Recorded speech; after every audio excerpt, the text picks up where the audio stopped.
Andito na yung mga presenter. Ito na po. Sino yung mauna? Ako po. Sige. Be ready ha, be ready. Inilalive ko pa sa YouTube. Nilalive ko pa lang. Sir, sinend ko po yung presentation ko. Ay, sige, sige. Saan? Opo. Ay, sa ano group? po? Sa chat group po. Okay, sige. So, naka-live na tayo ha, naka-live na tayo ha. Artista tayo ngayon. Yung yung kung ayaw nyo naman na kayo nakikita, pwede nyo namang i-off yung inyong camera. Pero okay lang naman. Alam nyo ba na ano tawag sa ganon? Trending?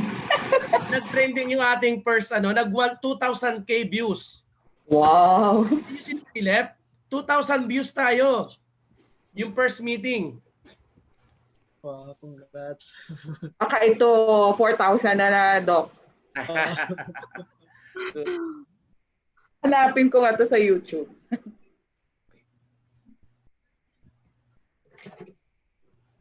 Sige. Naka-live na tayo ngayon, naka-live na. Wait ko lang yung chine-check ko lang yung presentation mo, madam. Ako na mag Please po. Sige, no problem. Thank you po. Yung political po? Ecology. Nasaan nga yun? Anong nun? Nasa baba. Trends and issues. So, bali, organizational theories, ma'am, or Political ecology po. Okay, so yung political ecology muna. Nakabahan ako. Good luck, Doc Rain! Okay lang yan. Huwag ka mag-alala. I-present ko na, ma'am, ha? Once na na-present ko, ma'am, na share ko na, pwede ka na po mag-start. Ano po? Opo. Thank you po.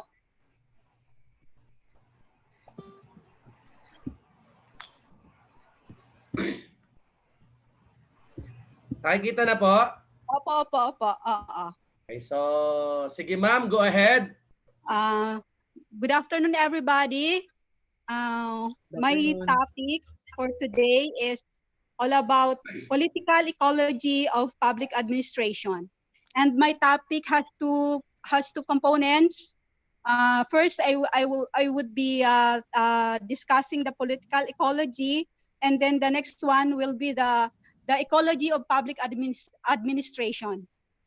Next slide, please. So for political ecology and its definitions, political ecology is the study of the relationships between political, economic, and social factors with environmental issues and changes. And also another definition, it differs from a political ecology studies by politicizing or sensitizing the environmental issues and phenomena. And this is also a kind of discipline that integrates ecological social sciences with political economy, especially particularly on the topics of degradation and marginalization, environmental conflict, conservation and control, and environmental identities and social movement. Next slide, please. Next slide, please.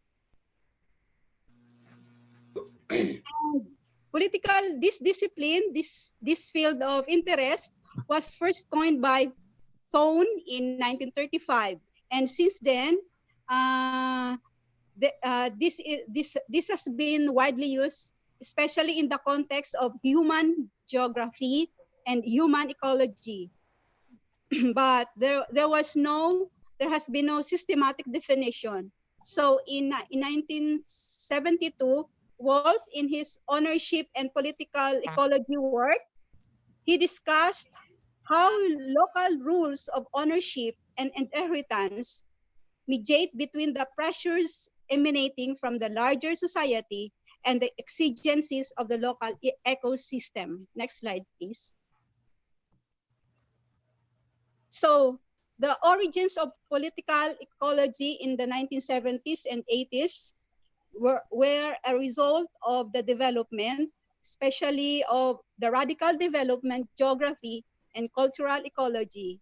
And historically, the focus has been on the phenomena in and affecting the developing world, and research has sought primarily to understand the political dynamics surrounding material and discursive struggles over the environment in third world. Next slide, please. So we will come now to discussing the overview of political ecology. Political ecology is very broad in scope, and it's also interdisciplinary nature. So it involves many disciplines and fields. So that lends that that lends itself to multiple definitions and understandings. And based from this, there were three fundamental assumptions that have been developed in practicing political ecology.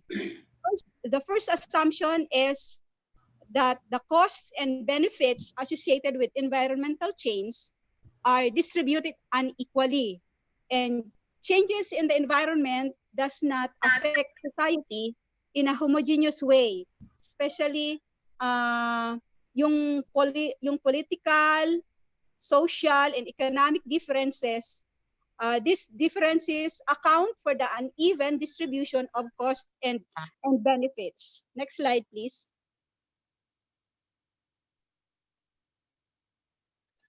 So the second assumption is this unequal distribution from the first assumption either reinforces or reduces existing social and economic inequalities, in which political ecology runs into inherent political economies, as any change in the environmental conditions must affect the political and economic status quo. And the third assumption is this unequal distribution of costs and benefits from the first assumption and the reinforcing and reducing of pre-existing inequalities from the second assumptions holds political implications in terms of the altered power relationships that now result. Next slide, please.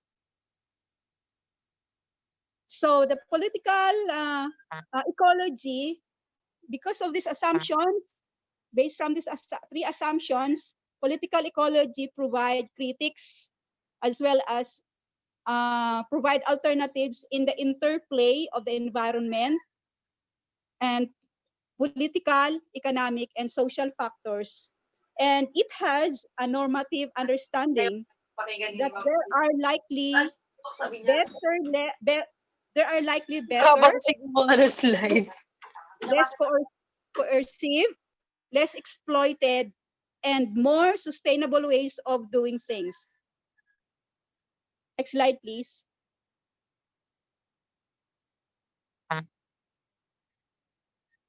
So from these three assumptions that I have discussed, we can now therefore say that the political ecology can be used in so many ways. First, PE can be used to inform policymakers and organizations of the complexities surrounding environment and development, thereby contributing to better environmental governance. And another, the use of PE is to understand understand the decisions that communities make about the natural environment, especially in the context of their political environment, economic pressure, and social regulations. And last, this can be used to look at how unequal relations in and among societies affect the natural environment, especially in the context of government policy. Next slide, please. So we come now to the scope and influences. So because this political ecology is very very dynamics, and it involves interdisciplinary disciplinary aspects of environment. So the political ecologies movement, since its inception has complicated its scope and goals. So there are certain influences have grown more and less influential in determining the focus of the study. So parang medyo kalat-kalat pa sila, parang kasi napaka-wide talaga. Kaya nga kagabi tinanong ko si Sir kung saan ako mag-aano eh. Ang mahirap pong kunin yung gist kung dahil sa broad ng ng subject niya. And in Sir, pakibalik po sa previous slide.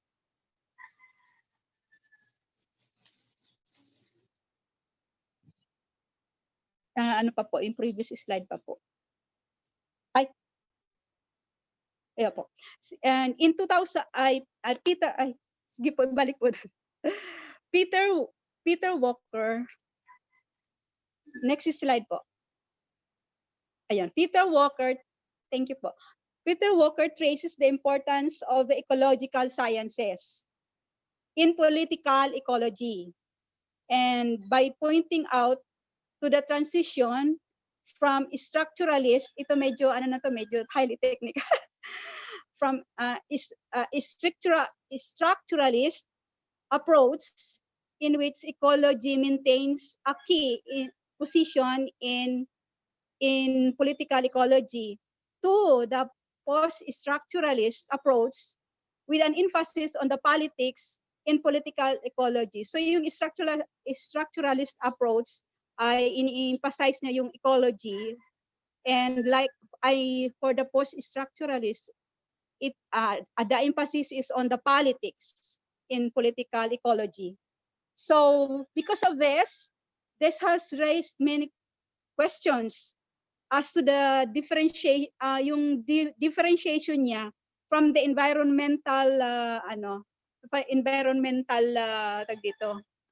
ecology, environmental ecology, and the use also of the term ecology in the said discipline. So, and then the political ecology also has drawn much from cultural ecology. So ito, dinidiscuss na naman niya yung cultural ecology, and which is a form of analysis that showed how culture depends upon and is influenced by the material conditions of society. And Walker in 2005 states, whereas cultural ecology and systems theory emphasizes adaptation and homeostasis, while political ecology emphasizes the role of political economy as a force of maladaptation and instability. Next slide, please. So, and PE also will be often utilized in the framework of political economy to analyze environmental issues. Ang example nito, yun yung in the political economy of soil erosion in developing countries, which traced the land degradation in Africa to colonial policies of land appropriation rather than the exploitation by African farmers. Next slide, please.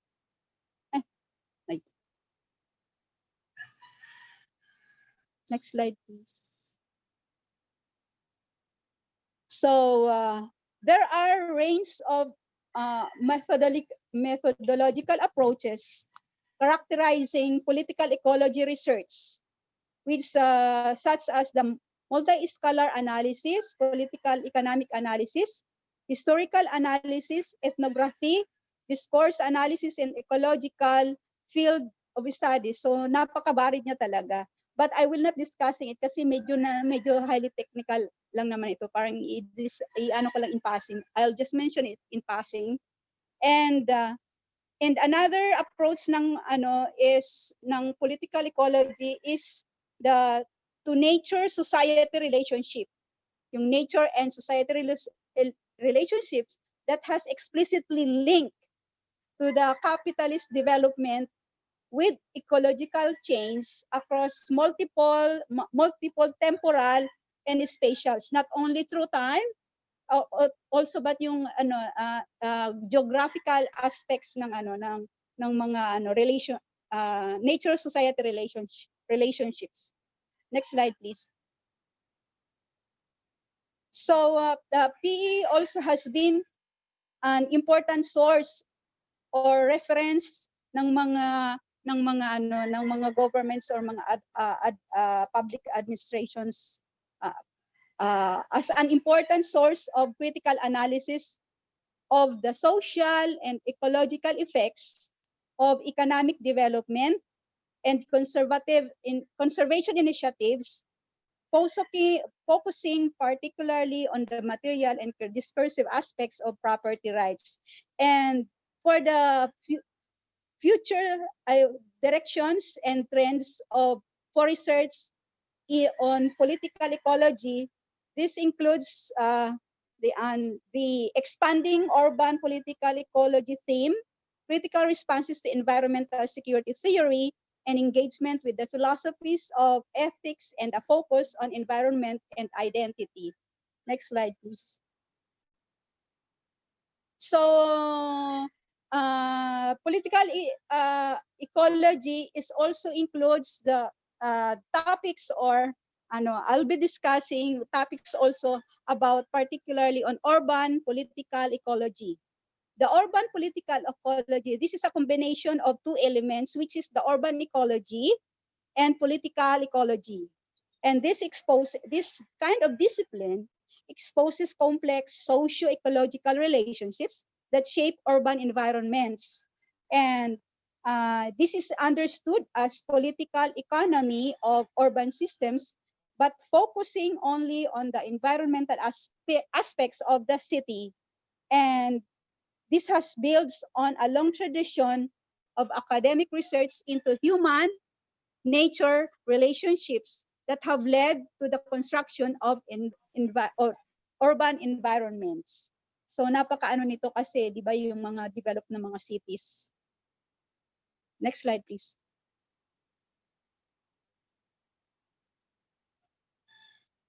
So, and urban political ecology focus on power and how it is exercised in shaping the city and the lives of people and not only the people, also other species in the city. And it involves both structures and individual actions. And this has also, the political ecology background is predominantly Marxist. So itong masyadong technical na predominantly Marxist or at least Marxist inspired and builds on early Marxist urban geography. And this many mga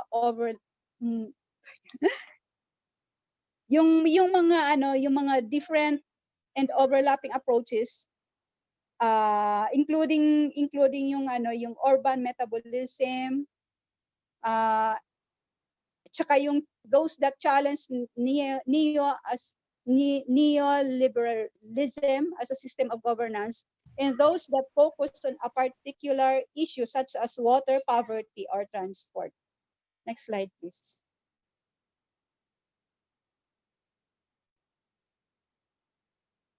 So we will tapos na po yung yung topic ko about the political ecology, and now we come to the ecology of public administrations. Although akala ko meron naman ako nakuhang reference na medyo nakuha ko yung niya, yung link niya, yung pagkakaroon niya ng relationship.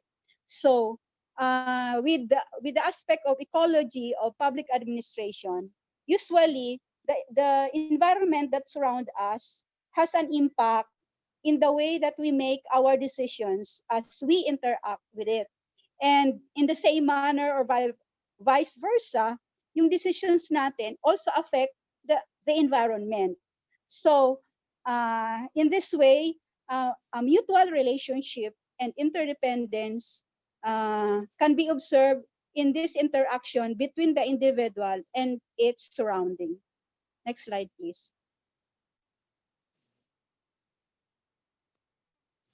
So in the same manner, the nature and characteristics of decision making in public administration is not far from that of our personal decision making.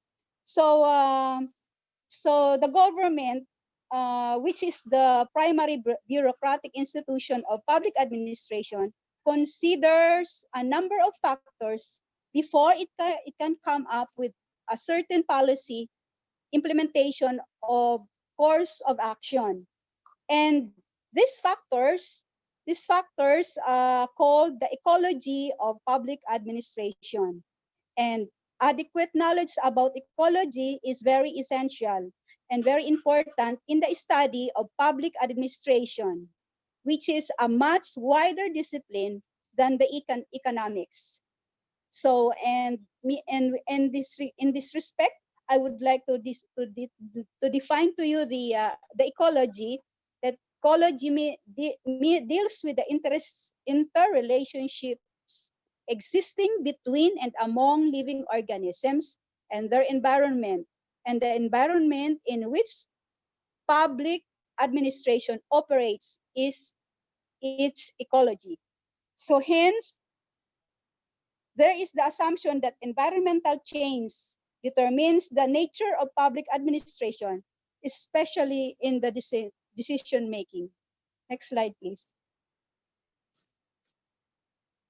So Charles Bard formulated number of axioms or maxims regarding public administration in the government level, as they are linked with the conditions bring about environmental change. And these axioms, he made a depiction on how the positive characteristics of government bureaucracy are essential to accommodate the changes in the society as it becomes more complex.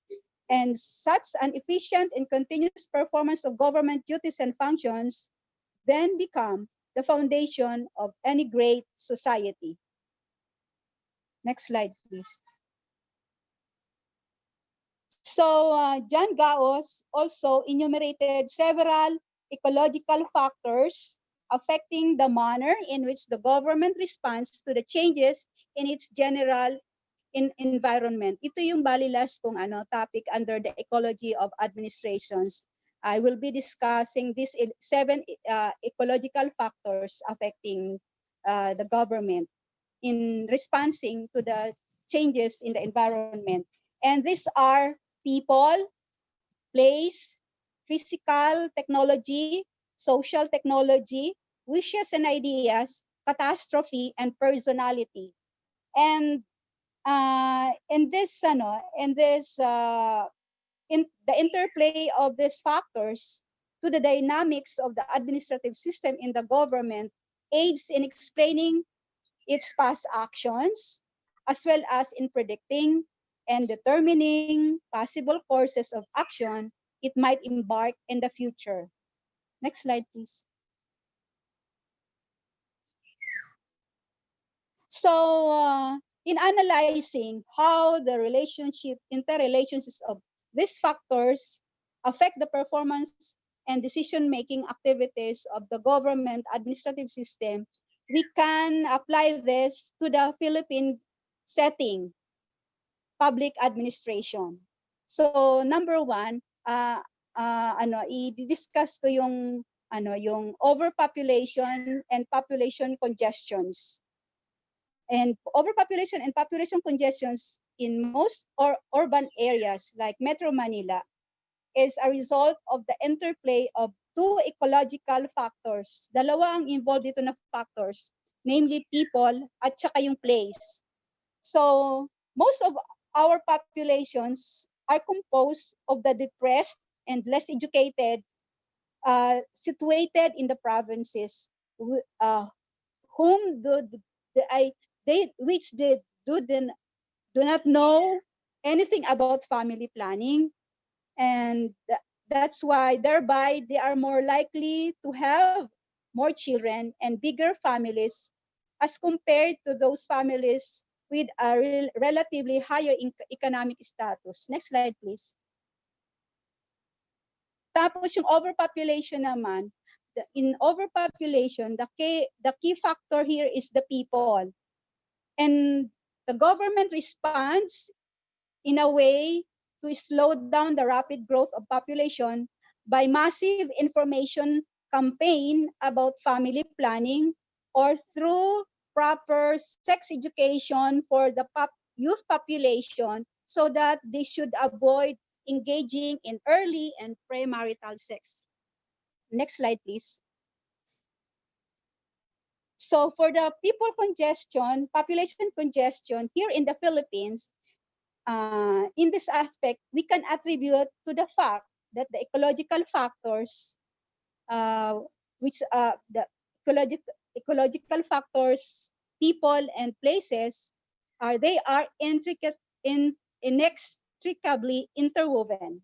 So ang example nito, yung migration of people from the province to the cities, which is the result of people search for greater opportunity.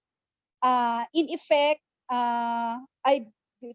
because of greater opportunity, this will cause the concentration of the population in urban areas, which consequently produces a chain of institutional changes, such as physical exhaustion of available utility resources in densely populated areas, problems of resources depletion, and the improper waste management may arise. And such environmental changes has a coercive effect upon public administration and decision making. So the government should have a wide variety of options and alternative courses of actions, and also they should consider to pick up the best possible solutions,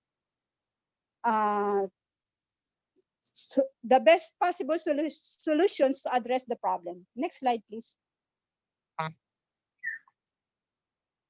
And tapos na tayo dun sa we will now be discussing the social technology factor, ecological factor. So with the recent technological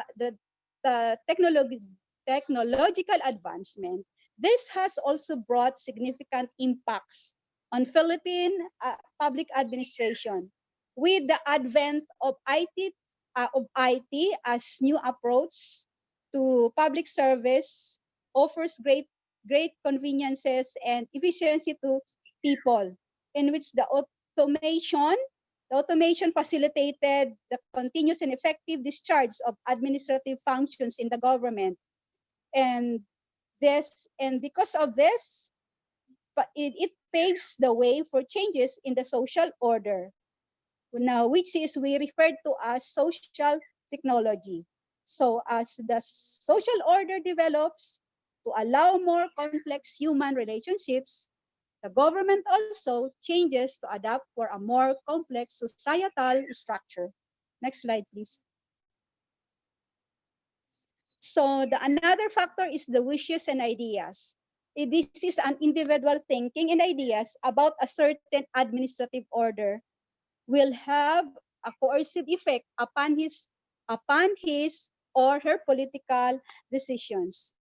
And these factors promote or deter popular participation in the development in the Philippines, which is this factor is classified into one, promoting conditions And number 2 is the impending conditions, or to simplify it, it is the positive and negative thinking of an individual. So like for example, if one believes that his thoughts matter and is confident to do something to change his environment, such thinking will promote for that individual's participation in the government at the individual level. Or otherwise, he may refuse to take part in the government actions because he feels that there is no hope.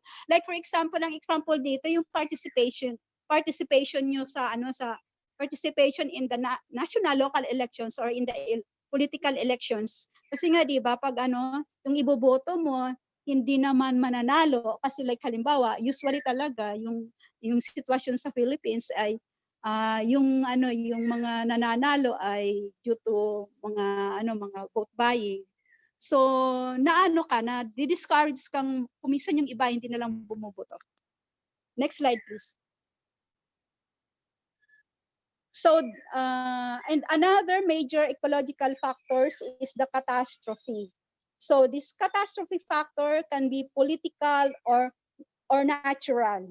So like in the Philippines, for this political catastrophe, we have yung Philippines has undergone several political catastrophe which had challenged the stability and strength of the government. So hindi ko na to siguro alam naman natin kung ano 'yon. Like for example, yung martial law at ang perfect example dito yung martial law or yung panahon ng yung administration ni Marcos na siya na 'di ba siya na oust siya. Yun yung perfect example dito. And another example is yung for political catastrophe is what we are facing now, na we are now on the verge of economic crisis. Hindi lang naman tayo kundi ang buong mundo because of the pandemic, which can and this can be the yung in the history of the world is another major catastrophe. Yung pakibalik po doon. So, and ang another naman na example ng natural catastrophe, of course, definitely yung catastrophe caused by calamities such as typhoons, earthquake, and volcanic eruptions that hit the country in the most frequent manner. So, and these catastrophes have destructive effects if not solved properly and immediately. And the capacity of the government to handle these disparate situations is reflective of its stability and strong leadership. Next slide, please. So among all these factors that I have discussed, the most important is the personality, and it's the people, not the public administration, nor the society themselves who shapes the system. And every individual has cooperative discipline, and if every public official is honest and committed, then government will be effective and our society will progress. And I would like to end my presentation with this line. It is therefore, pabalik po. It is therefore the task of every citizen to make his country a better place. Thank you po.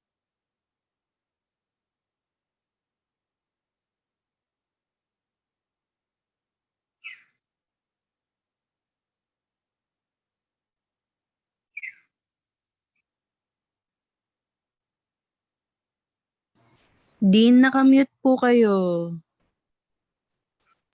Okay, sinong next presenter? Thank you very much, Madam. Thank you po. Who will be the next? Sir, ako po sa organizational theory. Ikaw na mag-present o dito na sa akin? Sa akin na po, sir. Anong ako? Ikaw na? Yes, sir. Ako na po. Okay, go ahead, sir.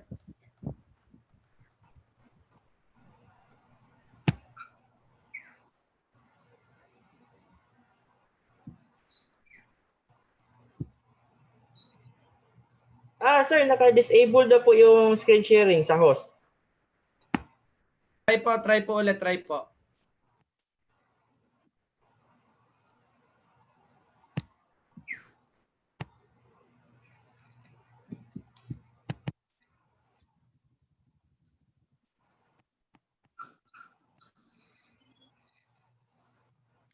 Good afternoon po sa lahat. I'm Clint Dampor po. At my topic po is regarding do sa organization theories.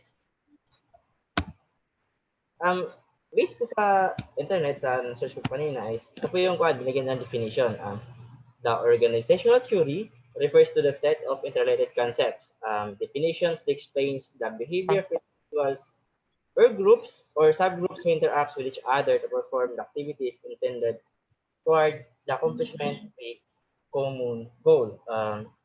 In other words, the organizational theories studies the effect of social relationship between the individuals within the organization along with their actions in the organization as a whole. Also, it studies the effects of internal and external business environments such as political, legal, cultural, and others in the organization. Thus, para makuha natin, ma-further pa ng study sa organizational theory, meron tayong mga major organization theories na i-present ko ngayon. Diba, meron tatlong major organizational theory. Number one, yung classical organization theory, which is sa dito, diniview niya organizations as machines and human beings is part sa machine lang. Ito yung kanya, yung pinaka-main point sa classical. Then sa neoclassical naman, is kanya, pinocus nila or nilagay nila yung human factor sa isang organization. Hindi lang dapat ituring na machine yung isang organization. Dapat din yung pakiramdam ng mga tao nila. Then yung pangatlong theory is yung modern organization theory. Dito sa theory nito is kinonsider na yung outside factors.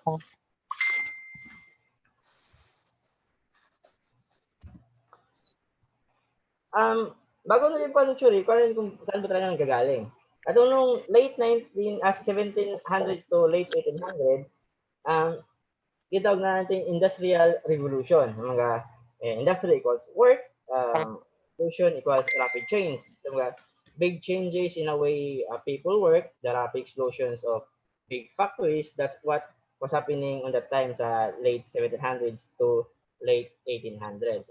People were working from farms to factories, from small shops to large factories. One of the main sparks po dun sa Industrial Revolution was power. Diba din, makita mo natin itong sa na to, is power, yung steam power tsaka hydro power specifically.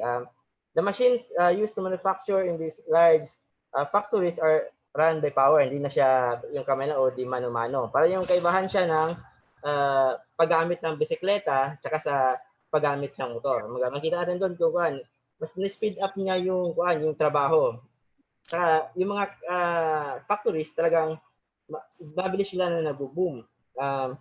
Din sa loob ng mga factories ito, nagkaroon din ng mga innovations during that time. Inside these factories, for example, itong picture na to, natawag itong cotton gin. Inihiwalay niya yung cotton saka yung buto nito. Imbis na yung normal ginagawa na kinakamay yung paghihiwalay ng cotton saka yung sa buto, based din sa cotton gin equipment na ito or sa machine na ito is nakadali na, mabilis na yung mabilis na yung pag-process. Kaya isipin mo naman, talagang yung economy ng time to is talagang nag-boom ng kaagad. Then sa transportation naman, also booming at the time sa 1800s. Yung railroads, kinoconnect niya yung malalayong lugar o malalayong city para makuha niya yung mga products o mga goods and services, makakonect niya. Pati na rin mga steam engine nung time na yon ay talagang sila yung nagdadala ng mga products from one place to other place na malayo sa area, hindi kayang dalhin ng land transportation. In general, itong power, machinery, at transportation came together to spark industrial revolution.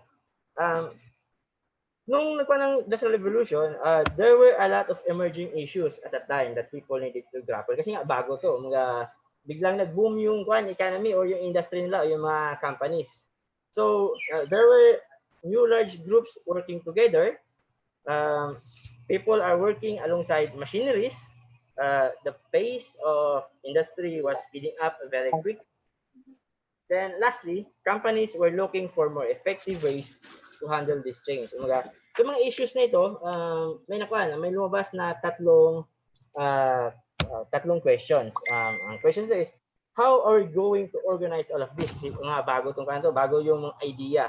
Then, how are we going to maximize the productivity with all of these changes? Din ang pinakalas na questions ito na gusto nilang solusyonan is, how are we going to manage all of these people working together? Then po, yung sa questions na to, yung tatlong questions to is may tatlong dalubhasa na sumagot. Sila po si Max Weber, ito pong nasa left side. Then si Frederick Taylor yung sa gitna. Tsaka si Henry Fayol, ito po yung nasa kanan. In general, kung babanggitin natin yung tatlong to, sila yung founding fathers of classical management theory. Tsaka kung i-research mo sa internet o sa mga libro, sila yung lagi makikita pag dinidiscuss yung management or organization theory. So magsimula tayo kay Max Weber. Si Max Weber po is mas kilala siya sa term na bureaucracy. Bureaucracy to him meant that organization should look like an extension of the government and the legal system. He wanted a legal, rational approach to organizing. That meant that he didn't want to follow the traditional family type system. Kung sino yung head ng pamilya, siya yung in charge ng company or perhaps yung charismatic type leader. Ayaw ni ganyan. Ayaw na dun sa kanya ginawang theory. He thought that these were not the right way to run a large organization. And he wanted a legal, rational approach.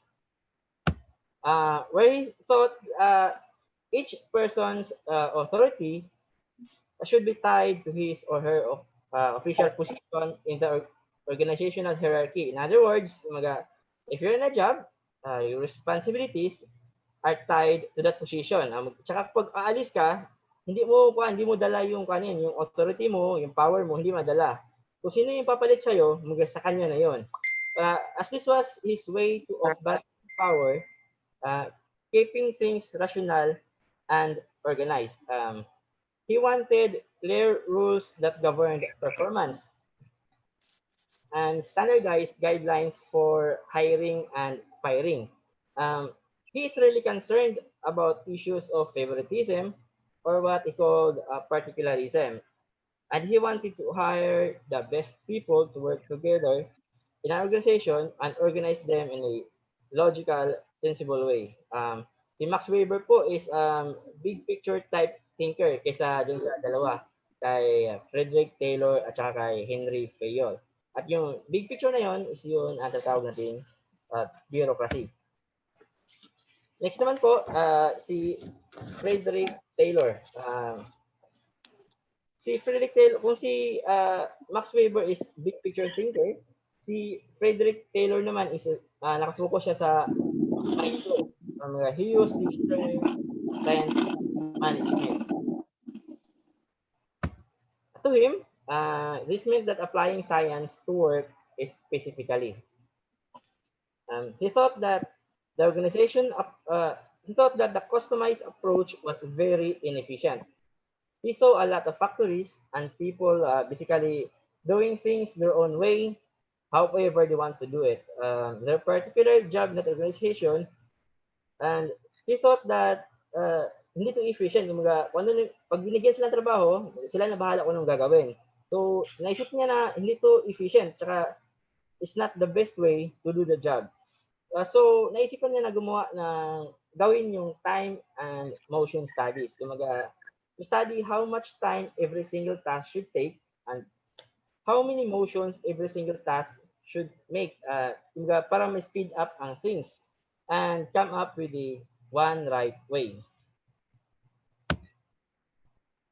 So each task is down into small steps. Mga talagang hinihimay-himay, then standardized to the one right way. So, pumunta siya sa mga organization, and tinignan yung mga inefficiencies, and chinik niya, tinry niya na figure niya one right way to do single job. So, kung ito, nagkaroon siya ng mga studies. So, sa mga sample ng studies niya, is yung tinatawag, yung pagpunta niya sa brake laying study. Yung sa brake laying naman, sabi nga doon niya is they were laying brake and they were bending over to pick up. Kukunin nila yung brake, ilalagay sa lapag, tapos kukunin naman yung isa, tapos ilalagay yung yuyuko pa. So he came up with the system na siya na ang brakes were all right at the hand level and they were up on a shelf. Hindi na yuyuko yung kukuha at saka maglalagay. Based dun sa pinupost niyang system, imbis na nag-increase po ng 300%. Mas naging efficient yung mga trabahante. Kung dati is isang brick lang yung kaya nang ilagay sa within the specified time, based dun sa system ni Taylor is tatlo na yung mas mabilis yung trabaho.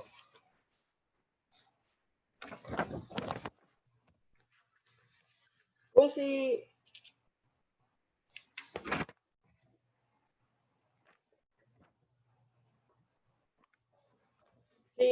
Max Weber sa big picture, si Taylor naman sa micro, si Fayol naman nag-focus siya sa management.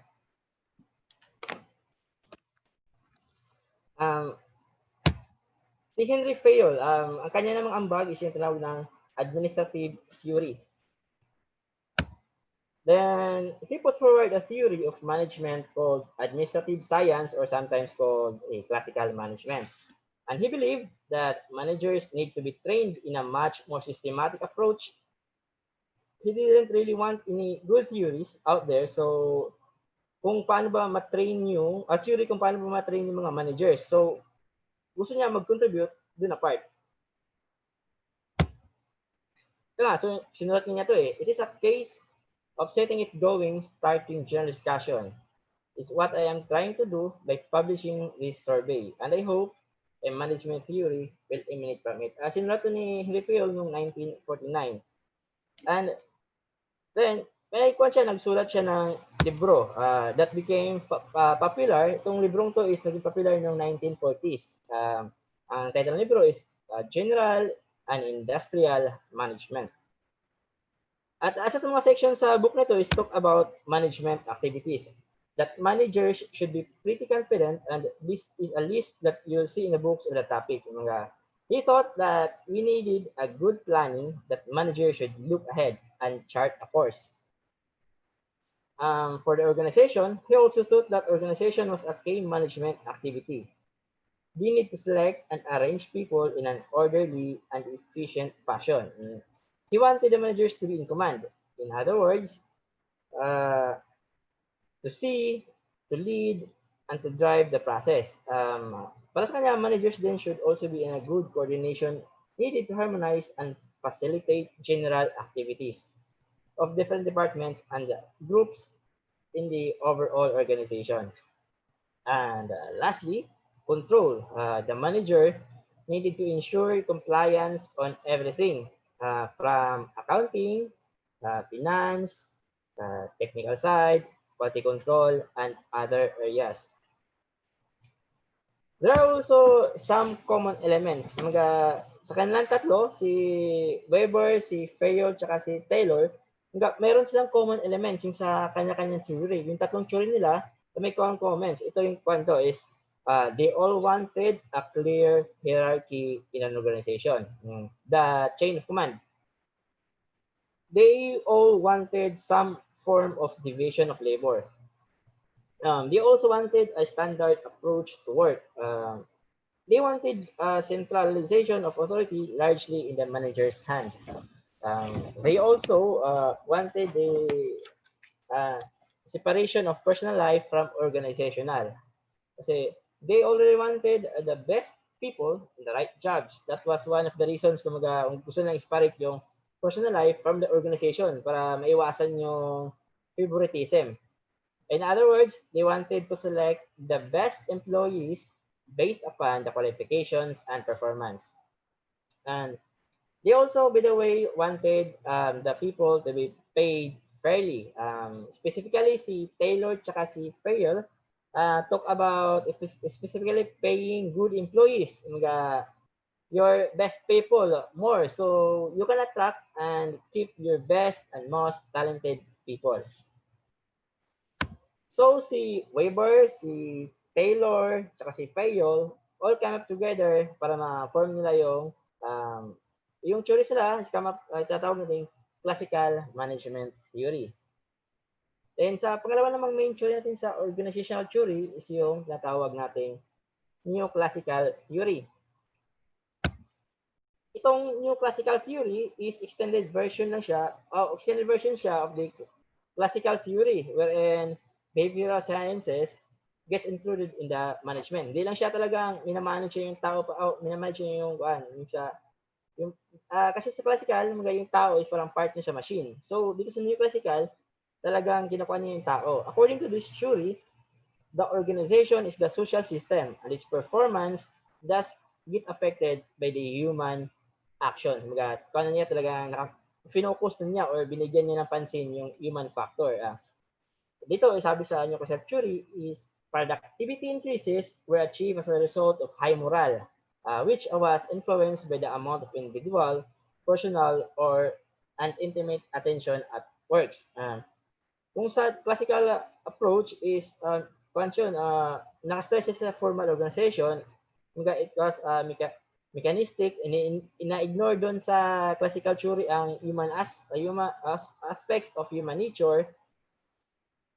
In contrast naman, ito namang sa Neoclassical approach, introduced an informal organization structure and emphasized on individual, na-emphasize siya individual, work group, tsaka participatory management. Sa individual naman, based dito sa Neoclassical theory, is not a mechanical tool. Based nga dun sa una kanina is but a distinct social being with aspirations beyond mere fulfillment of few economic and security works. Individuals differ from each other in pursuing their system. Hindi, bawat tao is hindi pare-parehas. Thus, sa theory to is individuals should be categorized as interacting with social and economic factors.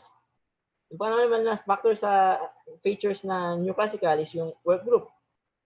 Sa Neoclassical approach, highlighted the social facets of work groups or informal organizations that operate within formal organizations. The concept of group and its synergistic benefits were considered important dito sa Neoclassical theory. Then lastly, itong participative management.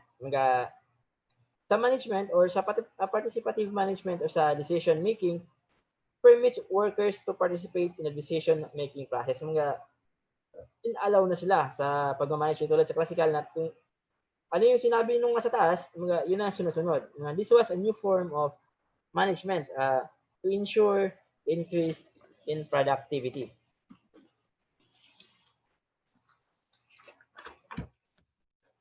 Nung kanina, nung kay Taylor sa scientific management, nakafocus siya sa work. Ito naman sa Neoclassical is nakafocus siya sa workers. Kanina is output-oriented. Ito naman is talagang sa psychological factor naman ng mga nagtatrabaho. Then sa last mo na theory is tinatawag nating modern organizational theory. So modern organizational theory are based on the concept that organization is an adaptive system which has to adjust to change in its environment.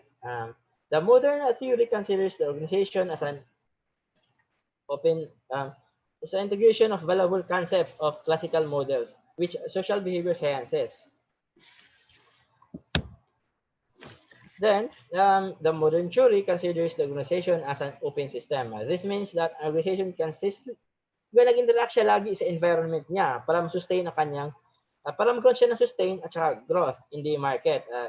Since the organization adapts to the open system, several elements such as input, transformation, itong mga processes, output, feedback, and environment exist. Thus, this theory differs from the classical theory where organization is considered as closest. Mga, kuha na siya, mga, di niya na-consider na yung outside factors in sa classical, wherein di sa modern, is consider niya kung paano mag-interact yung organization sa outside environment. Since the organization is treated as an open system whose survival and growth is determined by the changes in the environment, the organization is said to be adaptive in nature, which adjusts itself to the changing environment. The modern theory considers the organization as a system which is dynamic, hindi siya static. Hindi siya mga nakatikwan lang. Kaya niya mag-adjust or kaya niya mag-adapt. The modern theory is probabilistic, not deterministic in nature. The deterministic model is one whose results are predetermined. And whereas the results of the probabilistic models are uncertain and depends on the chance of occurrence. This theory encompasses multi-level and multi-dimensional aspects of organization. This means it covers both micro and macro environment of organization. The macro environment is external into the organization, while the micro environment is internal to the organization. The modern theory is multi-variable, which means that it considers multiple variables simultaneously. This shows the cause and effects are not simple phenomena. Instead, the event can be caused as a result of several factors, which could be either interrelated or interdependent. Then, ano ba ang importance ng organizational theory? Organizational theory helps us to reflect upon and understand who we are and why we are here.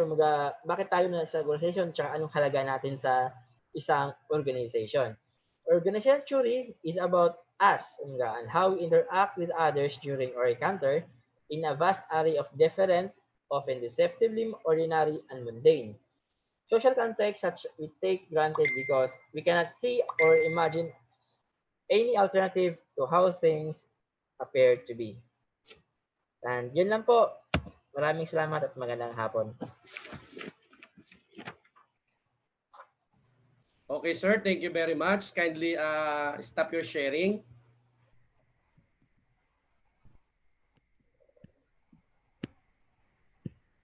Okay, next presenter. Sinong sunod? Ako po, sir. Sige, sir. Ay, ma'am, go ahead.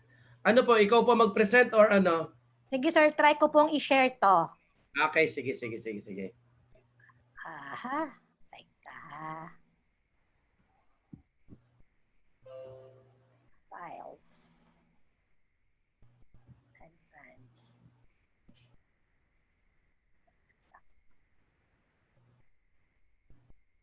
Teka lang, sir, ha.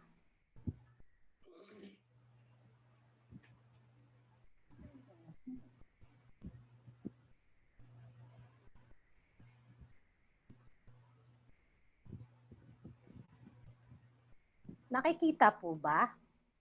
Yes. Teka, ako Okay, nakikita namin. Ako yung nawala.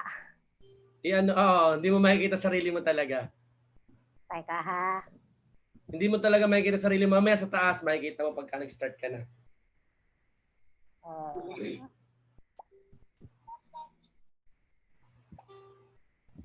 Ang hindi ko makita yung file ko, sir.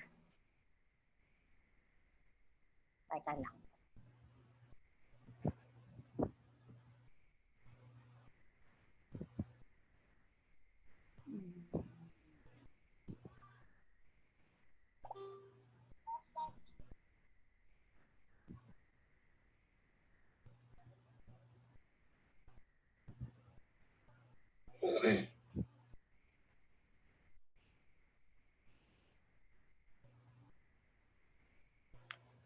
Hindi ko makita yung sinishare ko eh. Kung nasaan siya. Kasi ako yung nawawala. Opo. Tama yan. Hindi nyo po makikita sarili mo. Pag nag-start ka na po, nandun ka sa bandang taas, makikita namin. Sige, sir. Okay naman po ako mag-start. Okay, yes. Go ahead. yung screen ko, ano na po ba? May nag-move po ba yung screen ko? Yung PowerPoint ko? Yes, Hindi. nakikita namin, oo. Nasa ano po ba ako? Nasa first page na po ba Yes, ako? yes, yes, yes. Yes, yes. Sir, hindi ko lang ma-on yung video ko kasi baka magloko yung internet ko. Sige po, go ahead. Okay. So, good afternoon, classmate. Good afternoon, sir. Okay. My topic is about organizational dimension. Medyo limited lang po yung sources ko dito pagdating po sa public administration kasi mostly is more on sa pang-private siya. But anyway, organizational dimension is when we think about a house, so we usually take certain features into consideration. Example po, iniisip natin ilan po yung room na ilalagay natin, ano po yung color ng walls na ilalagay natin, ano po yung style ng bubong na gagawin natin. So yun po yung organizational dimension. So parang ganun po siya. So organizational dimension covers the structure and general managerial mechanism of the event firm. The organization is the backbone and basic building block of the firm that influences the way in which all of the other internal dimensions are formed and run. To evaluate po, at hindi ko na siya ma-move. To evaluate po the organizational dimension, this involved checking the presence and correct use of key process of competencies when it comes to people, structure, business process, and culture. Sa people po, this includes yung number of people, yung resources, and the span of the organization. Sa structure naman po, kasama dito yung centralization, formalization, hierarchy, routinization, specialization, training, and yung technology na gagamitin. Yung centralization po this is the extent to which functions are disseminated in the organization. Formalization this is the extent of the dapat naka-in place yung policies and procedures ng isang organization. For the hierarchy naman, ito po yung configuration of levels in the structures like yung organizational chart ng isang organization. For the routinization, this is regarding the extent that the organizational processes are standardized. For the specialization ng PAMPO, this is regarding the extent to which yung activities ng isang organization are refined. For the training, this is an activity to which the company is equipped on number of knowledge and skills to carry out the rules and the responsibilities of the people. For the technology, this is often used by an organization to reach the organizational goals, including yung nature of activities, specialization, type of equipment, and the facilities needed. So, yan po yung mga kakailanganin natin for ano po yan, for the organizational dimension. So now, para po maintindihan natin yung organizational dimension. So as mentioned po kanina doon sa definition ng organizational dimension, it covers po yung organizational structure. So organizational structures is a system that outlines how certain activities are directed in order to achieve the goals of an organization. These activities can include yung rules and roles and responsibilities ng mga tao or as a whole. Organizational structure po are normally illustrated in some sort of chart or diagram. So para po siyang pyramid where most powerful members of the organization ay nasa top, tapos yung mga pinaka-least lang po yung power niya ay nasa baba. not having a formal structure may prove difficult for a certain organization. For instances po, employees may be difficulty having to whom they should report that can lead to uncertainty as to who is responsible for what is in the organization. Having a structure in place can help with the efficiency and provide clarity for everyone at every level and every department that can be more productive. So, meron to understand lang din po ulit yung organizational structure. So, organizational structure defines its employees' job and how it fits within the overall system. The structuring provides a company with a visual representation of how it's shaped and how it can best move forward in achieving its goals. So there are 4 types po ng organizational structure. Ito po yung functional structure, divisional or multi-divisional structure, flat-hierarchy structure, matrix, and matrix structure. Pag sinabi po nating functional structure, this is referred to as a procedural organizational structure. Ito po yun, dinidivide yung firm into division consisting of different divisions such as kung marketing, yung HR, admin, or sales and operations. The second type naman po is the divisional or multi-divisional structures. This method structures is it's a leadership type based on the product, service, project, or subsidiaries ng isang company. So the company should own its own finance, IT, or marketing department to support the product line. Next po is yung flat-hierarchy structure. Flat-hierarchy structure is used mostly nung mga bagong open na agencies or organization. Dito po, this flattens the hierarchy and chain of commands and give its employees a lot of autonomy. So ito naman po from sa baba going to taas.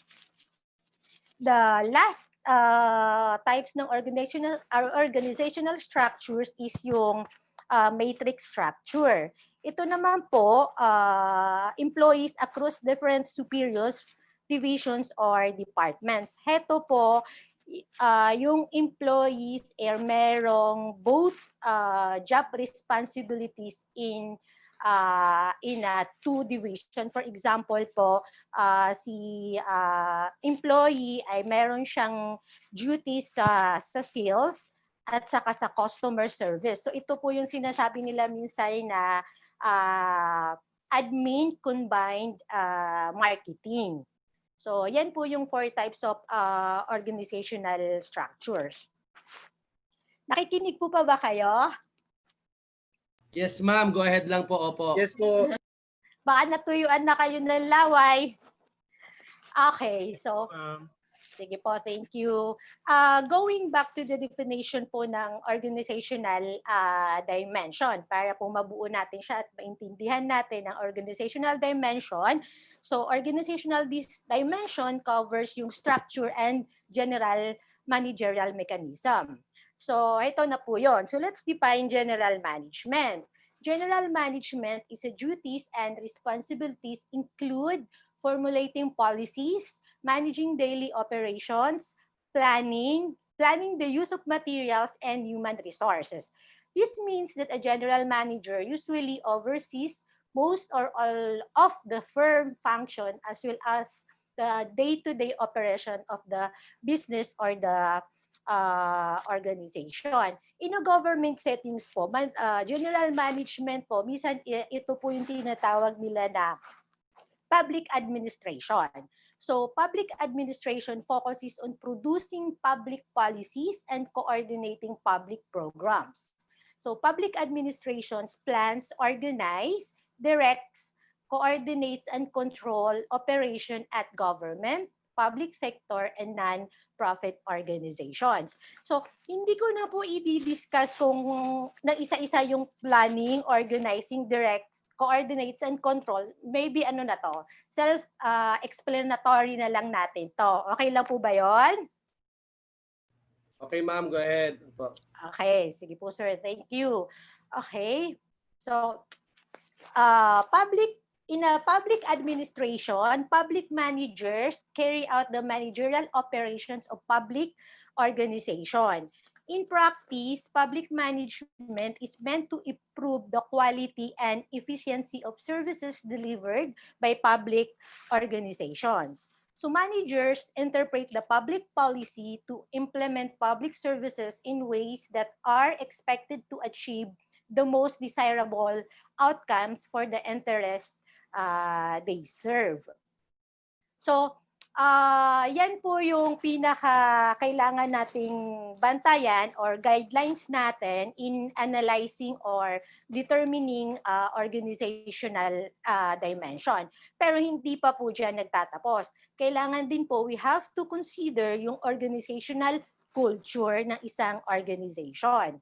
So, organizational culture defines as the beliefs, values, attitudes, and practices of the members of an organization.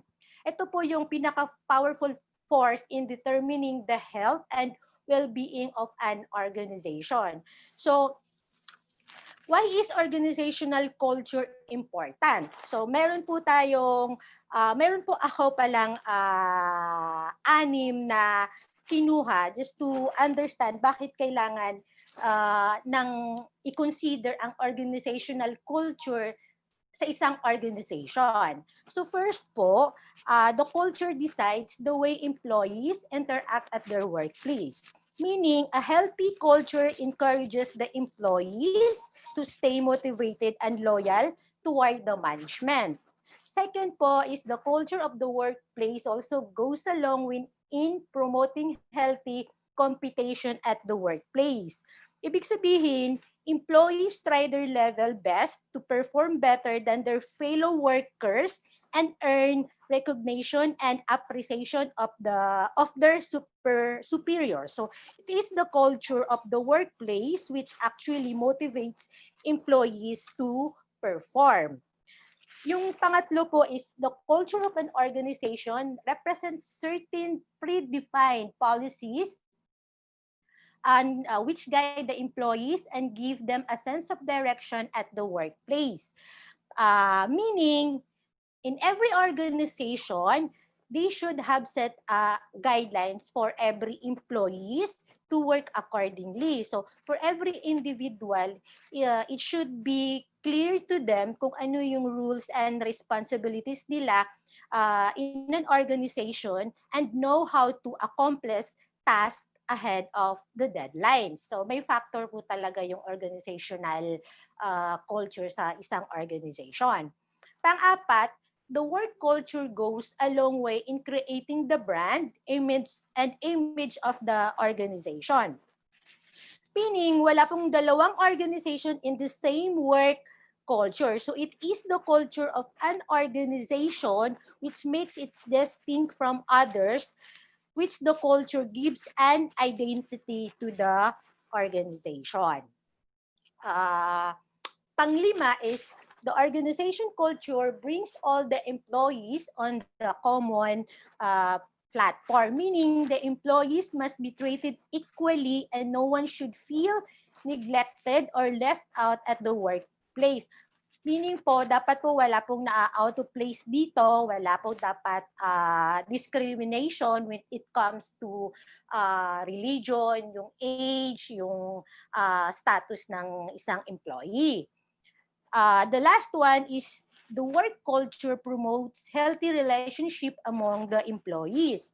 So meaning no one treats work as a burden and molds himself according to the culture. So dapat po dito sa isang organization, dapat yung isang employee maramdaman nila na they belong to the organization. So yan po yung mga reasons why is organizational culture is important to analyze the organizational dimension.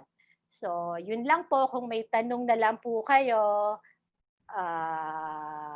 PM nyo na lang. Thank you.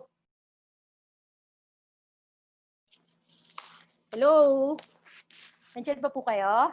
Yes po. If you have Thank you some po. I'm question, done. Yes. if you have some question, you just post your question here in our chat box. For those who are watching in our YouTube live, you just post to our YouTube comment section. Okay? So, next presenter please. Sino sunod? Hello po. Ako po ang next presenter, sir. Sige, Arvin. Sige, Sir Arvin, take it away. Go ahead. And okay na po yung screen, sir. Visible na po yung slide, sir. Okay, sir. Sir, sa trends and issues in public administration, galin ko lang po itong nakaharang. And so, ang nakasign po sa akin ay motivation, decision making, and organizational culture. Thank you po sa past reporter dahil medyo na daanan na rin po ang organizational culture.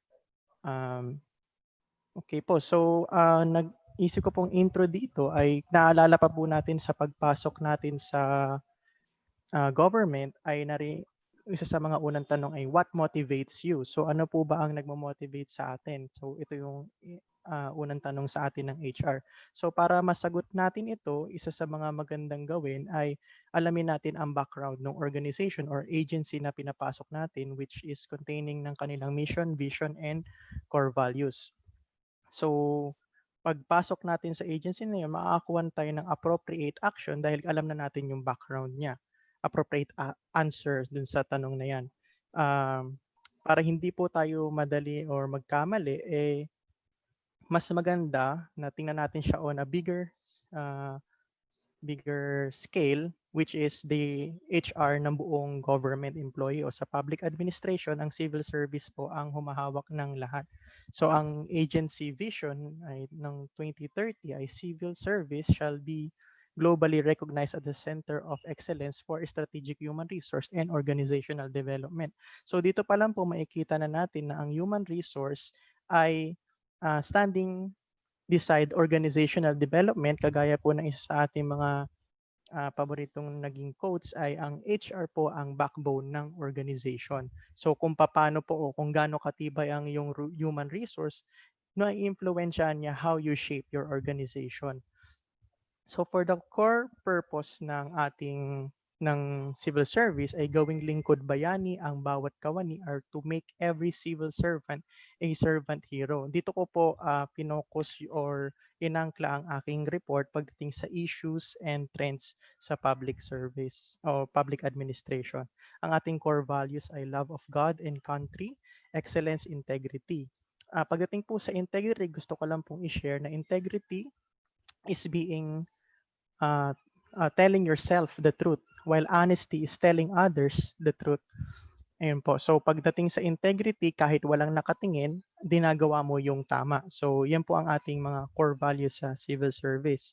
So ang trends po na pinapangunahan ng civil service ay ang Prime HR. Familiar naman po tayo dito, right? So ang ibig sabihin po ng Prime HRM ay ang program to institutionalize meritocracy and excellence in human resource management. Base sa CSC Memorandum Circular number 3 series of 2012 po. So it's a mechanism that empowers government agency by developing their human resource management competencies, systems, and practices towards HR excellence. So konting backgrounder lang po kung anong nangyayari sa Prime HRM. Unang pong part ay ang assess. Ginag-assess po ang civil service kung anong maturity level ng agency, competency, systems, and practices sa apat na HR system. Unang-una dyan ang recruitment, selection, and placement, learning and development, performance management, and rewards and recognition.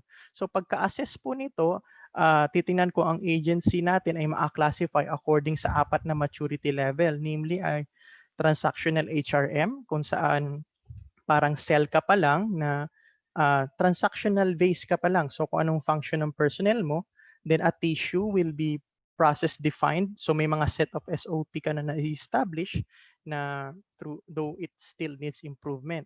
Then pag napagsama-sama itong mga SOPs na to o mga processes, integrated HRM na siya or maiko-compare natin siya sa isang organ. And then para sa strategic HRM, pag sama-sama na itong mga organ na to, may gina siyang strategic HR or isa na siyang system. Kagaya sa body natin, ito na ang digestive system or nervous system kung saan iba-ibang mga organs na po ang nakakapag-function, and all in all nakakatulong na siya sa buong agency. So mai-relate lang din natin siya sa levels ng ating mga tao or proficiency levels of competency. So yung mga basic pa lang na tao natin na understand nila yung basic principles, it can perform tasks with assistance and direction. Pag medyo junior na itong ating employee, intermediate na siya, reliable na yung results niya sa mga tasks and minimal supervision na. While our middle managers, ito yung mga advanced na or nakakapag-perform na ng complex and multiple tasks and kaya na rin siyang mag-coach and teach other, where ang ating mga halos director level na nga po, ating mga superior are considered as experts na sa task. So, second part ng Prime HRM ay ang pag-assist ng civil service to conducting technical working group or yung mga workshop para i-develop o kung saan kailangan pa ng intervention ng inyong agency, kung saan HR function din ang naiiwan pa. Kung sa recruitment, sa learning and development ay strategic na, itataas din yung level ng performance management and rewards recognition. And lastly, the award. Of course, kaya nga siya meritocracy. So award agency by special awards and citation from the HR. So last year, may 106 government agencies na nag-elevate ng standard ng HRM. So na-awardan sila sa HR Symposium noong July 24, 2019. So pagdating sa issues, makukuha natin yung isa sa mga big words dito ay ang meritocracy or mereo means earned and kratos, power. Ang nakakatuwa dyan, magkaiba yan Latin and Greek. Pinagsama, earned power. So kung sa sistema na kung saan ang pag-angat mo ay depende sa iyong mga achievement or sa pagpasa mo sa current standards na binuo ng iyong organization or sa governing body.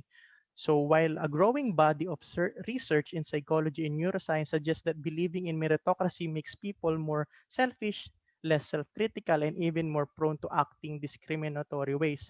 Why is this an issue? Kasi sa meritocratic na organization, magiging responsible ng bawat isa ang kanyang pag-angat. So at the same time, kung titingnan mo siya ng kabaliktaran, kaya ka nasa baba because hindi ka responsible enough. So that will be a dark side kung saan nagkakaroon ng shame for people na nasa baba. So isa sa mga issues pa rin dito and then can be described by these memes or our educational system. So kung everybody is a genius but if you judge a fish by its ability to climb a tree, it will live its whole life believing that it's a lie. So unang-una dito, paano ba talaga dapat tayo nag-examinate kung ano ang score or system para masabi natin na ito ang tamang daan paakyat sa ladder? Well, kung alam na natin na mayroong multiple intelligence na pwedeng sa iba-iba tayo magaling. And then, pagdating sa meritocracy, though pinapakita na mayroong equality sa chances to go up the ladder, hindi pa rin natin matatanggal ang realidad ng buhay na though parehas ng IQ si Jim at si Zeng na 150, pero basic education lang ang na-upward ng family ni Zeng, mas marami or mas mataas ang chances ni Jim na umakyat dahil sa kanya mga other trainings and supports from his or her relatives. No? So, hindi lang po yan ang ating isabay pa po natin dyan ang pagpasok ng mga millennials sa organization. So ang mga millennials po ay nagras na idea na halos walang lifetime employment. So hindi na siya yung tipong they are known for people na nagja-job hopping. Bakit? Millennials want to be paid volunteers and instead of joining a company, they want to join a crusade.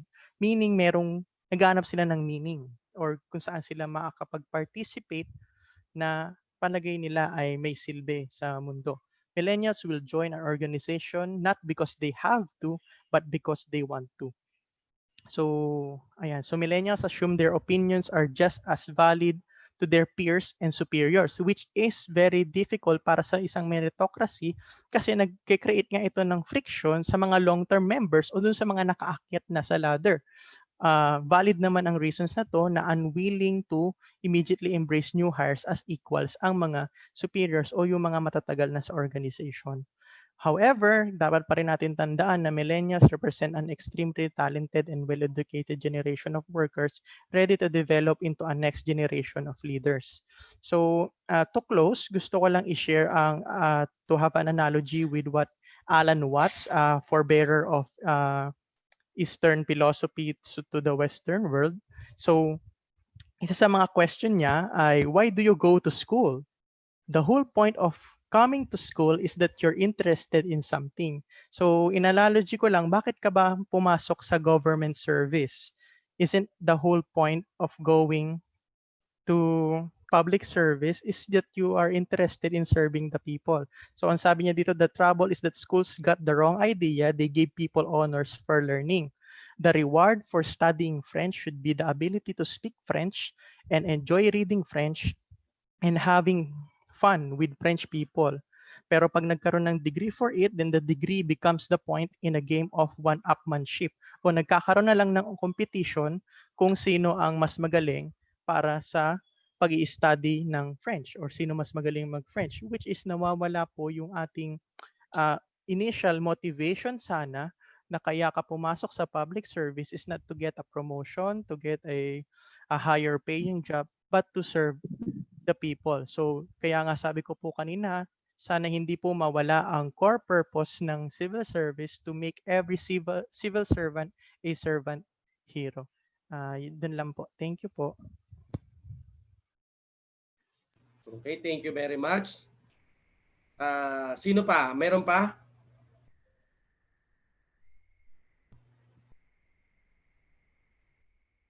Sinong sunod?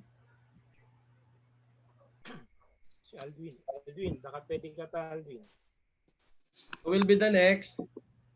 Sir Jimmy. Sir Alvin po. Sir Alvin. Ano pa? Sir Alvin. Abot pa po ba? Sir Aldwin, ikaw na raw po. Go ahead. Okay po. Naririnig niyo po ba ako? Yes. Okay. Wait lang po. I-fix ko lang po yung some. Okay, sige. Madali lang po, mga 3 to 5 minutes. Ay, ang tagal. Meron pa sunod kay Sir Aldwin? Sino? Sorry. After Sir Aldwin, sino sunod? Ano po, nasend ko na po yung May PowerPoint na po siya, sir. ano po, nasend ko na po yung Hindi mo kayang ma-share? Sir, nasa messenger po yung PowerPoint niya. at check ko po. I-try mo anak, ikaw mag-share.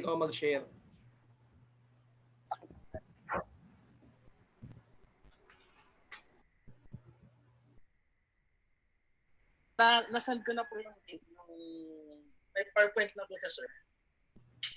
ano po,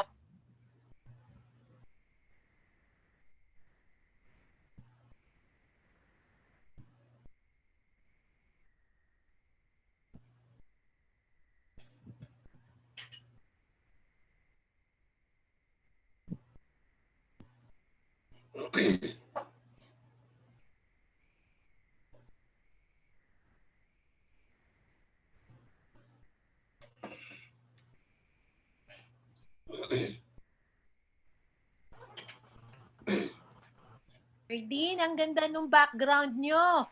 Good vibes only. Oo nga, no. Maganda ang background ni Madam Helen, nasa probinsya, Maraming may dagat. Pang cool yung sayo, Sinishare ko, Yung may smart is the new sexy. Ito yung mabigat, Good vibes only, it's all about focus. Ang gusto raw ni Von, ito ang gusto ni Von. Smart is the new sexy. Yes. Kung nanonood ang girlfriend mo, lagot ka. Nanonood, sir. Naka-YouTube live ka pa naman. Dalawa, sir. Dalawa. Lagot. Nangangaliwa po si Von. Nangangaliwa po si Von. Okay na po ba, sir? Sige, pwede na. Start na. Sige, go ahead. Go ahead.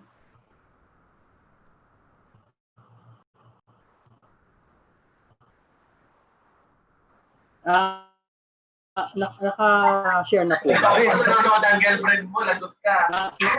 Katabilan naman niya yan, sir. YouTube live ka pa naman. Katabilan niya, sir. Dalawa. Nangangaliwa po si Von. Nangangaliwa po si Von. Ayan na yung Basta kung ano, di ba dalawa naka-open? Yung- Sige, pwede na. Start na. Go ahead. Go ahead.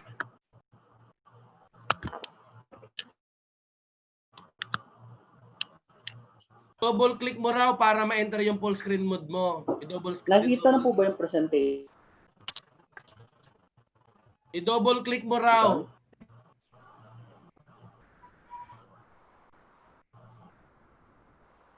Double. Okay po.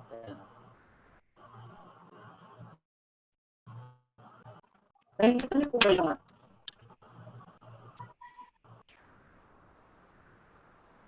okay na po.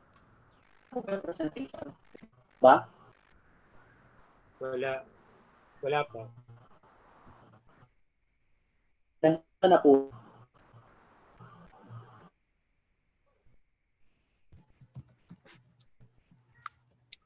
Wala po. Kasi Teka. Pagka. nakadata lang. Okay, ulitin ko pa. Yan, i-double enter mo yan. Yan ba okay na? Ayan, okay. Okay na. Okay na.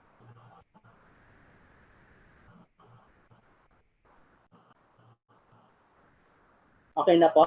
Yes. Okay. Go ahead. Sige, go. Okay. So, good afternoon guys. Sorry if wala po. Okay na po kung may na yung sa signal po. So, my topic is about leadership. So, the two part of my report. The first is the theories of leadership, and the last part would be the trend. So, let me start by quoting the Deloitte 2015 Capital Trends, which states that leadership's development is the key for organizational strategy. So, why has the development of leadership become such an important issue? So, to answer this question, we have to ask why leadership has become. So, I have two parts of my leadership. Here is more than management and administration. It is about also motivating others and to inspire collective effectiveness, motivation, and collectiveness. It is also involved an ability to understand and respond to an ever more complex or is a key for strategy. So, leadership. I have two parts of my report in which a core. Let me start by why leadership has become such an important is a bit familiar. So the first type of leadership is collective effectiveness, motivation, or the strategy. So why was established in 19th century by Thomas? So to answer this question, leadership, in a sense referred to here, is more the rather who the theory of on the great men or heroes of the and to inspire, so saying that the history of the world is but the biography of a familiar great man. And this is on the motivation and collective effectiveness. It is also involved in complex environment. One part or the ancient the first step of it was established more on homocentric or patriarchal, which a team operates and great man who commented on the great traits that some people are born with. So the next part would be that from others, and that these traits are familiar. So great examples are the it is more on homocentric, or it implies that those in what we call the great man there because of their special and great man from others, and that this content on rather who commented across different groups. Thus, it suggests that all great leaders shares the precise role of the history or the ancient or have two assumptions. Furthermore, the theory contends the leaders are born and not made, and great man theory of great leaders can rise. Thus, it suggests that all great leaders shares the type of leadership is called the trait leadership, and where they lead for the precise role or others, and that leaders both successful and unsuccessful, and this so they have great man theory has two. And the result possess certain traits which are then compared to those of potential leaders to others. Furthermore, the theory is a great thing. The next part emphasizes that thus it suggests that all great leaders shares these characters does not discredit bad traits where they lead or the precise role of the history they do. And it's used to predict leadership effectiveness. They use both good and bad trait for and possessor and become a leader. So, scholar taking the trait approach attempt to identify there is a great leader. The next or the second identify the following: physiological, demographic, personality. It is based on the intellectual characteristic. So how do we know or what? So, scholar taking the kind of traits does a leader must have. The resulting list of traits are um, according to scholars and to the studies, these are the core traits that a leader must have: the achievement drive, leadership motivation, honesty and integrity, discredit bad trait, ability. So how do we know or what kind of traits are duty and the others, charisma, creativity, and so on those the trait theory gives constructive information about leadership, physiological, demographic, honesty, and integrity. People at all levels in all types of organization, cognitive ability, knowledge, and this theory makes the matter. So kanina, I emphasized that bad traits as a leader must have and good traits must be present. The trait theory gives according to scholars and people at all levels a discussion about what is a leader. This theory makes the manager that you drive leadership. Theory makes this, and thus we can get understanding how they can develop. We emphasize that manual maturity and the others charisma, creativity, and when we of leadership discussion about what is developed, we call the leadership qualities. Theory of leadership. Now, I emphasize that the behavioral theory of leadership must be present. It is of leaders and followers in a discussion about what behavioral leader or leader who leadership qualities. Theory is somehow leadership is what we call behavioral assume behavioral can be made rather than born or actions of leaders and followers in a given situation. Behavioral leader or leader who learnable is somehow pragmatic. It focuses it is inborn or it is somehow inborn rather than born or and successful leadership is theory can be good or bad. So this is the assessment of theory of leadership. However, when it comes to behavioral theory, leadership can be learned. Traits, this is the assessment when it comes to leadership can be learned. It concentrates on what leaders can actually do rather on their quality. It is a big leap from trait theory in that it assumes that leadership what capability can be learned rather than being inherent. Behaviors can be conditioned in a manner that one can give the specific response to specific trait theory rather than seeking inborn traits. Leaders assess the situation plan before acting on it. the specific stimuli and situation. Rather than seeking best leader are those who have adaptability to flex their behavioral style and choose the right style suitable for every action. According to the best flex their behavioral style and choose the right style on leaders through teaching and leadership styles. People can learn to become leaders. The next theory is Feidler's contingency model. It is somehow a mix of scientific and psychological type. The next theory have a mixed theory. So according to Feidler, it is concerned with styles in situation of effective matching the leader and the situation. This type of leadership deals with finding the best match between the leader and the situation. So how does the leader's style fit the context of the situation? So effective leadership is contingent on matching the leader's style to the right setting. In contingency theory of leadership, the success of leader is a function of various contingency in a form of subordinate in a group of variables, and the effectiveness of a given pattern of a leader's behavior is contingent upon the demands imposed by the situation. Within the contingency theory, leadership's leadership styles can be either task motivated or relationship motivated.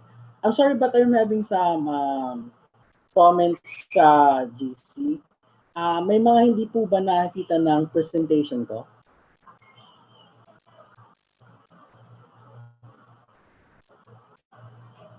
Okay lang, go ahead po. Okay lang po. Okay. So, task leaders are primarily concerned with attaining a goal, whereas relationship leaders are concerned with developing close interpersonal relationship. So this is the Feidler's contingency model. You can read it. So leadership member, degree to which leader is accepted and supported. So there are three types: leadership member relation, task structure, and position of power. The next one is called the charismatic. So according to Ronald Riggio, PhD, charismatic leadership relies on charm of and persuasiveness of the leader. Charismatic leaders are driven by the conviction and commitment of their cause. So, a charismatic leader should be eloquent, should be able to communicate to followers on a deep emotional level. Charismatic leaders are often defined in times of crisis and exhibit exceptional devotion and their expertise in their field. They are often people with a clear vision of business, politics, religion, and the ability to engage with large audience. Excuse me.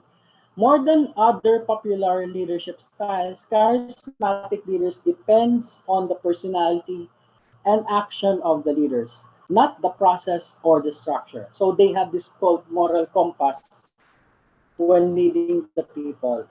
And the next one is called transactional leadership. This is usually common in a business setting where it is also called managerial leadership. It focuses on the role of supervision, organization, or group performance. Leaders who implemented this kind of style of leadership focuses on a specific task and use reward and punishment to motivate followers. This theory is actually from Max Weber and was explored further by Bernard Bass in the 1980s. So people perform their best when the chain of command is definite and clear. Usually it can reflect the issue of, or rather that style of bureaucracy. If you're if since most of us are in the government, it is somehow structured in a way like our bureaucracy in our government. So rewards and punishments motivate the workers. Obeying the structure, instructions, and commands of the leader is a primary goal of the follower, and subordinates needs to be carefully monitored, and ensure that expectations are met.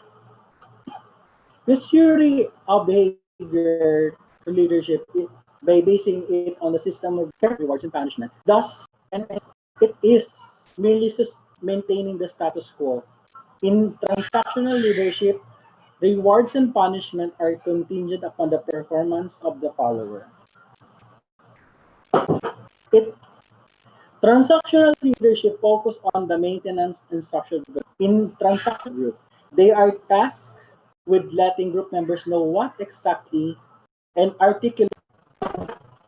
Transactional leadership focus the rewards of performing tasks as well. They are tasked group members know what exactly, offering the reward, offering feedback designed to keep worker.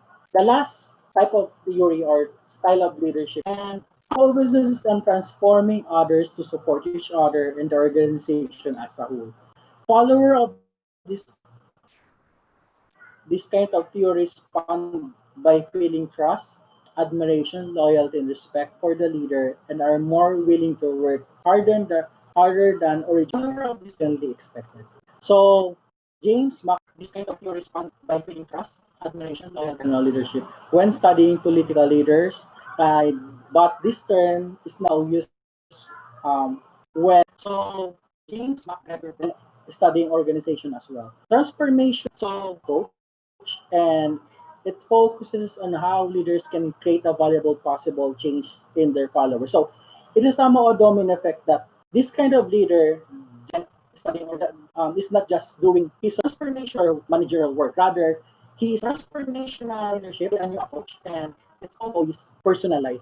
To have a summary, I have discussed the risk theories of leadership, rate behavioral contingency, charismatic, kind of leader is not just do. So it is the trends in leadership is our managerial work, rather to employees' personal life. That to employees' personal life. Rather, it can be definitely found in public behavioral contingency administration. So the trends demographics, global and technology innovation. Rather, it can be definitely main focus or focal discussion. Here is the trend in leadership. Demographics global process. Leadership has become an increasingly important element in the success of or failure of government enterprises. Actually, the one of the leadership has become an increasingly important focus of public administration is to provide focus or government transfer many organizations service to the public. And leadership has become a focus of public administration is to provide development are being transformed by trends that all failure of government enterprise needs and the creativity of responses to them. So and leadership that as the demand for effective needs and the creative leadership roles, leadership is somehow so I got three trends. The first trend is that as the demand for effective leadership roles, leadership is somehow or and kaunti lang strategic shortage of these resources. So leadership as a source, as a resource, and it is now scarce or excuse me, kulang tayo.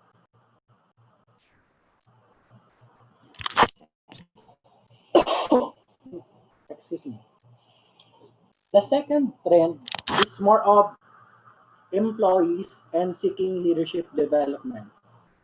Yet in some organizations, there is a reduced level of commitment in developing their leadership resource.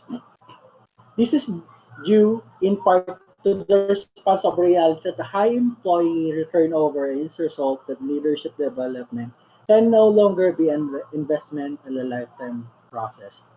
We can see here that on this second trend, not all people can lead, and for some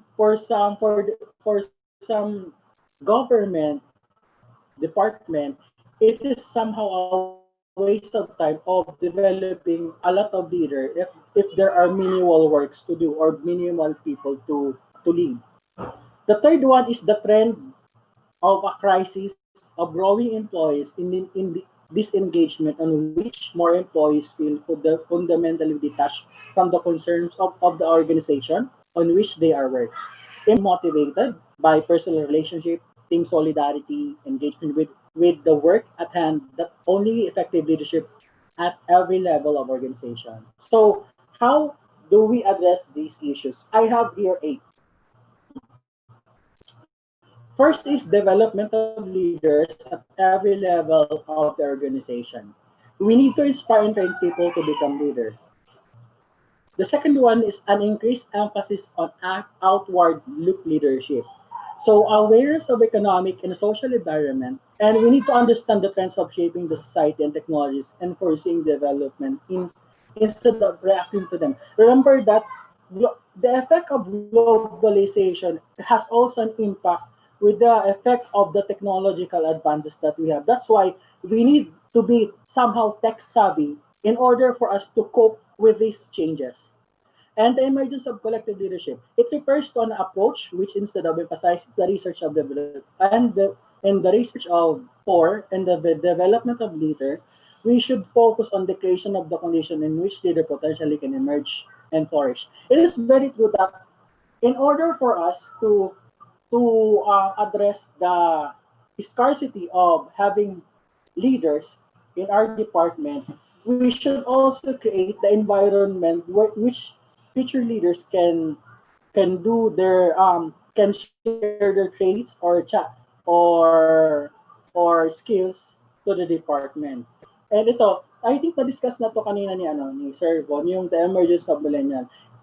It is also a problem that there is the emergence of millennial leader, and the cultural shift embodied by the millennial employee is rooted on profound transformation of in the leadership between humanities and technologies. Ang pinagkaiba ng mga managers ng mga nauna is somehow they are more on transactional. If you remember my discussion about transactional, they just do what are they supposed to do. They follow instruction as they are supposed to follow. Oh, but since we have millennial leaders, there is a cultural shift where these leaders focuses on humanities and technologies. These people are tech savvies. Next is increased investment in leadership development. These trends include the growing diversity of tools and information available. In our case, we have our e-governance in public administration or in our government where they use advanced technologies such as e-government website, e-forms, for example, in SSS pag-ibig and e-transaction, and an expanding of definition of what a leader is and who can be the one. The development of assessment criteria that is more transparent are much in evidence, along with the progressive decline of institutional habits and attitudes that can lead to a less than objective selection of procedures or outcome. Then, motivation of leaders and development method. It is embracing a more wide-ranging approach in which an individual participate in the design by their own development process, using tools and methods of their own choosing, and transfer and development ownership from organization to employee. Leadership is a capacity, a quality of interaction with others and the world. So there is no reason to embrace approaches to leadership development that leaves responsibility in the hands of the learners themselves. So this is the last part of my report. Leadership is now a resource which is impossible to have too much of our current economic climate. And organizations have progressively sought to develop leadership potential at all levels. And the shape of this transformation has been greatly influenced by the entry of a new generation of employee in the government. We should acknowledge the millennials leader, quote unquote, as a new trend that we have in a leadership issues. A generation generation whose social attitudes and whose exposure to both information technology and network-based endeavors together represent perhaps the greatest intergeneration shift ever in a workplace, demographics, and culture. As a public administration respond to more demanding environment, and as effective leadership becomes an increasing element in the government, the only possible solution is that workplaces will undergo even more profound transformation and that leadership development will become an increased important element of public administration. Thank you so much.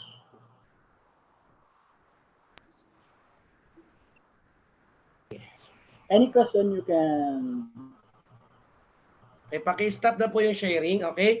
Do you have question, class? Ano ba yan? Nabubulol lang. Do you have question? Sir, paki-stop yung sharing, sir. Ang hina ng signal ni sir, no? Talagang nag-ano.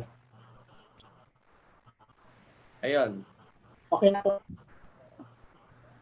Okay, so ilan pa natin tira natin? So bali nakasampu na ba tayo? Or siyam?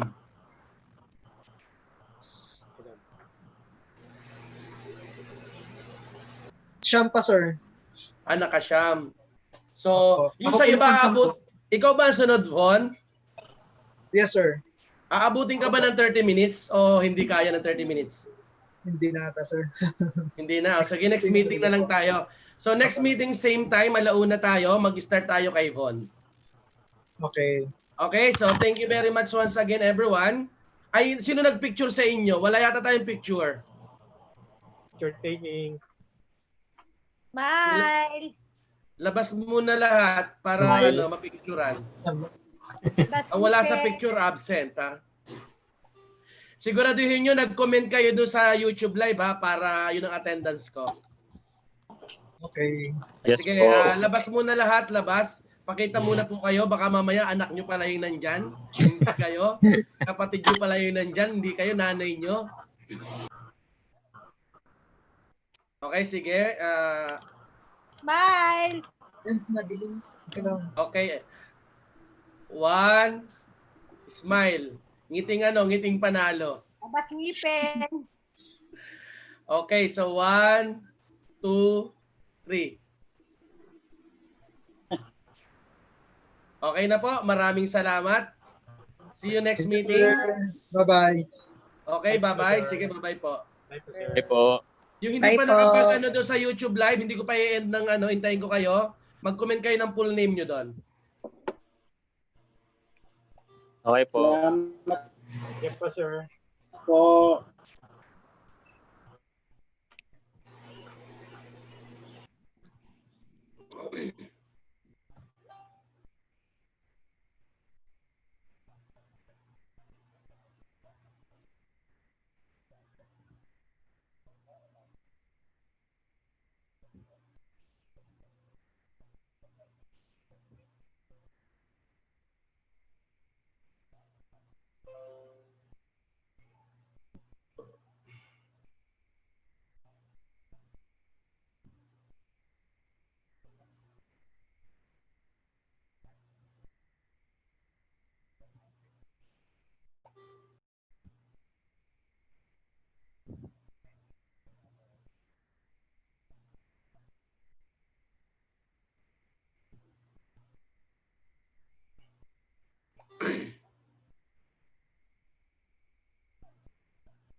Ang gagawin ko, nawala ako.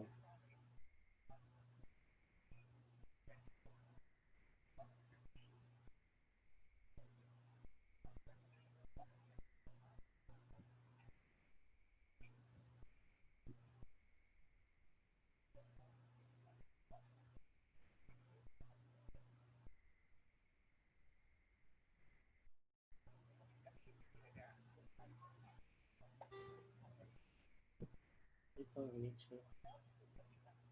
Ang pogi niya sa